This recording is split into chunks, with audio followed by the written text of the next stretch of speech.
Hello everyone, and welcome to Review It. Today we'll be trying the new Philly Cheesesteak from Arby's. So let's dig in.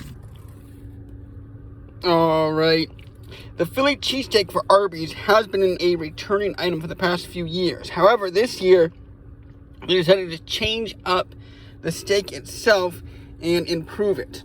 So here we see a nice cheese sauce mixed with some red and green bell peppers and some onions, and all on top of one of their sub rolls. So I'm excited to try this new and improved steak. So let's review it.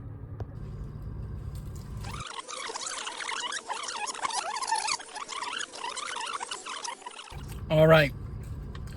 So the problem it had in years past is the steak itself almost has no substance of flavor.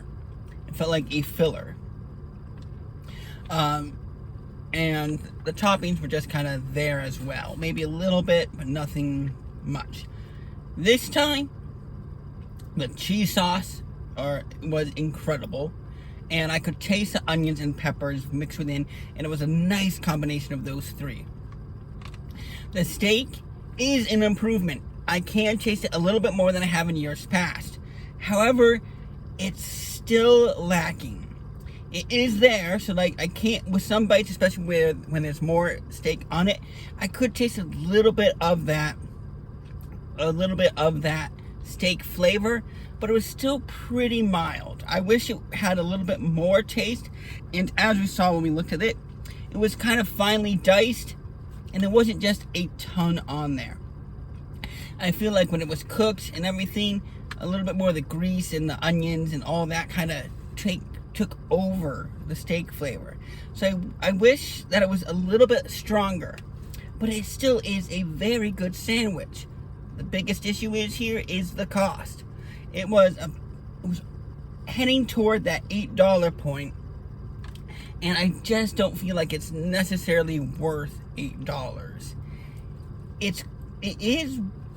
It would probably be worth that $7 point, or even, like at $6.99, $7 point.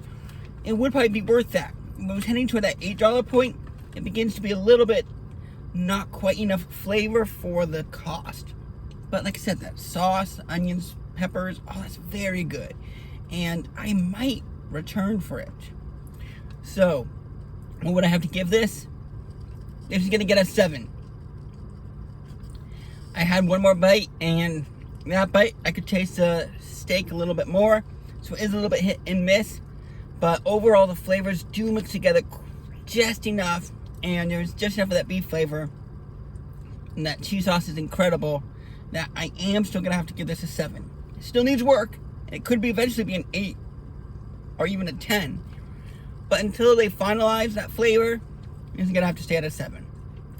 Well, that's all of the time I have for today, folks. Let me know what you think in the comments below. And until next time, God bless.